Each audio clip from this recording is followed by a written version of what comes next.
بچت ہی بچت ہے، فائدہ ہی فائدہ ہے، دنیا کی بازی بھی متقی لے گئے اور آخرت کی بازی بھی متقی جیت گئے۔ ذہبوا بعاجل الدنیا، دنیا کی جو نعمتیں ہیں ان سے بھی استفادہ کر گئے اور جنت بھی ان کی منتظر ہے۔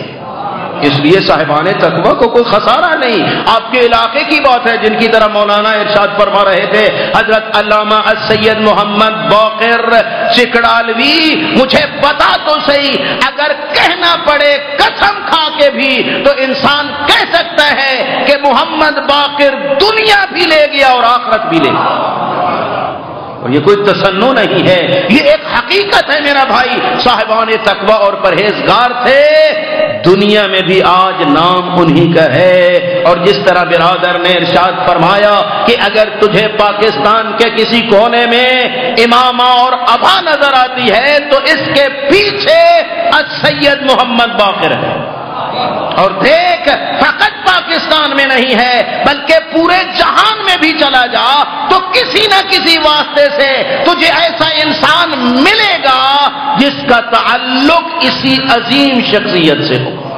تو دنیا لے نہیں گیا تو میرے بھائی کیا، جہاں بھی جائیں انہی کے تذکرے ہوتے ہیں میرے بھائی۔ مدارس میں چلے جائیں، متقی اور پرہیزگار لوگوں کی محفل میں چلے جائیں، سب انہی کا تذکرہ کرتے ہیں۔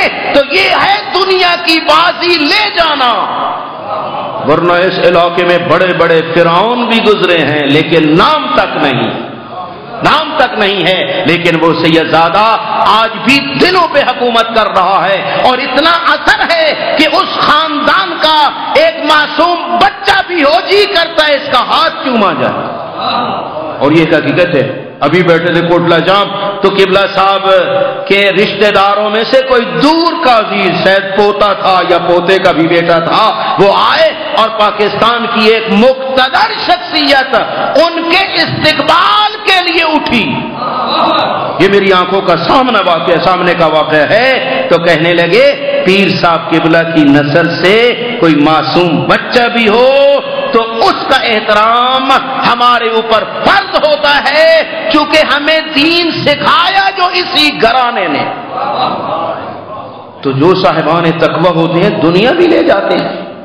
حضرت نے فرمایا دیکھو شارکوا اہل الدنیا فی دنیاہم ولم یشارکوا اہل الدنیا فی آخرتہم، کہ یہ جو صاحبان تقوی ہوتے ہیں دنیا والوں کی دنیا میں شریک ہوتے ہیں، یعنی صاحبان دنیا جن نعمتوں سے استفادہ کرتے ہیں صاحبان تقوی بھی ان نعمتوں سے استفادہ کرتے ہیں۔ میرے بھائی سوچو، کبھی کوئی متقی بھوکا نہیں مرا، دنیا کی جو نعمت ہے اس سے استفادہ کرتا ہے، لیکن حلال سے استفادہ کرتا ہے، حرام سے نہیں۔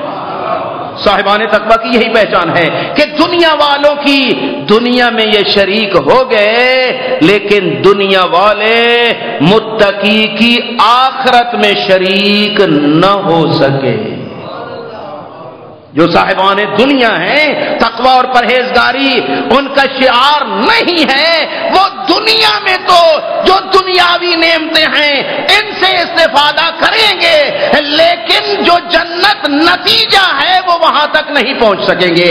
اس لیے فرمایا متقی حضرات دنیا والوں کی دنیا میں شریک رہتے ہیں، لیکن دنیا دار ان کی آخرت میں شریک نہیں ہو سکتے، آخرت میں شریک نہیں ہو سکتے۔ پھر فرمایا سکنوا بافضل ما سکنت واکلوا بافضل ما اکلت، کہ جو صاحبان تقوی ہوتے ہیں انہوں نے بھی سکونت اختیار کی، ان کے لیے بھی گھر تھے، ان کی بھی رہنے کی جگہ تھی، لیکن محلوں سے افضل۔ وجہ کیا تھی؟ جنہوں نے محل بنائے تھے نا انہوں نے پتہ نہیں کہاں سے لوٹا تھا، کہاں سے لوٹا تھا، تب یہ کوٹھیاں اور بنگلے بنے تھے۔ لیکن صاحبان تقوی ابو ذر جیسا انسان اپنی چھپری کے نیچے آرام کرتا ہے چونکہ ہے حلال سے، ہے حلال سے، سکنو بے افضل ما سکنت، لیکن یاد رکھو میرے بھائی، یہ دنیا دار چاہے جتنی نعمتوں سے استفادہ کرے، ہمیں یقین ہے کہ رات کو ان کو نیند نہیں آتی، خواب آور گولیاں کھانا پڑتی ہیں، لیکن متقی ایک مزدور ہوتا ہے، محنت کر کے آتا ہے، واجبات ادا کر کے آتا ہے، مٹی پہ بھی سو جاتا ہے تو مطمئن ہوتا ہے، صبح نماز تہجد کے لیے بھی بیدار نظر آتا ہے۔ وجہ کیا ہے کہ ادھر اطمینان ہے، ادھر سکون کی کوئی چیز نہیں ہے، کیونکہ ان کوٹھیوں میں سکون نہیں ہے۔ الا بذکر اللہ تطمئن القلوب، اگر اطمینان قلب چاہیے تو یاد خدا میں ملتا ہے۔ سکنوا بافضل ما سکنت وَأَكَلُوا بِأَفْضَلِ مَا أُكِلَتْ، صاحبان تقوی نے بھی کھایا، دنیا داروں نے بھی کھایا، لیکن معصوم امام فرماتے ہیں صاحبان تقوی افضل کھا گئے، افضل کھا گئے، اور دنیا دار ہو سکتا ہے دنیاوی طور پہ وہ لذیذ کھا گئے ہوں، زیادہ کھا گئے ہوں، لیکن افضل جو کھایا ہے تو متقی نے، چونکہ اس نے لقمہ حلال کھایا ہے اور انہوں نے حرام کھایا ہے۔ اور میرے بھائی واضح کہوں گا کہ ہو حلال کا، لیکن چاہے خشک روٹی کے ٹکڑے بھی ہوں، یہ حرام کے چرخوں سے کہیں افضل ہیں، کوئی نسبت ہی نہیں ہے۔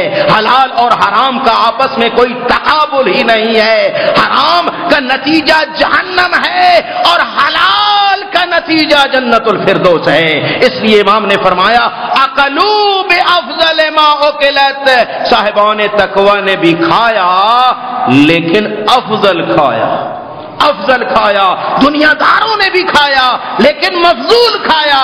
کیوں؟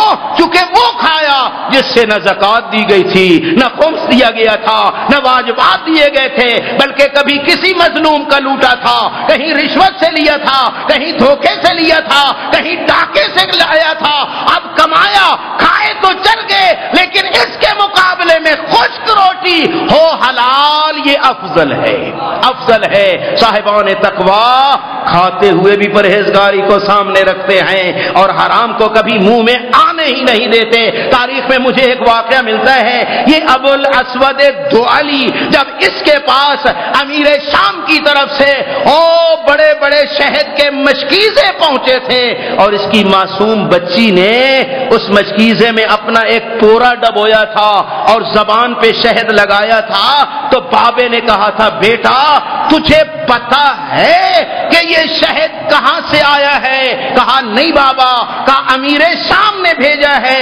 بابا اس بدبخت نے کیوں بھیجا ہے؟ کہا اس لیے کہ ہم علی کو چھوڑ دیں اور اس کے دروازے پہ چلے جائیں۔ روایت میں یہی ہے، جب یہ جملہ اس معصوم بچی نے سنا تھا تو قے کر دی تھی، قے کر دی تھی، فقط زبان پہ شہد کا ایک قطرہ آیا تھا، قے کر دی تھی۔ کہا یہ تو حرام ہے، شیعہ علی کے اندر ایک لقمہ بھی حرام نہیں ہونا چاہیے۔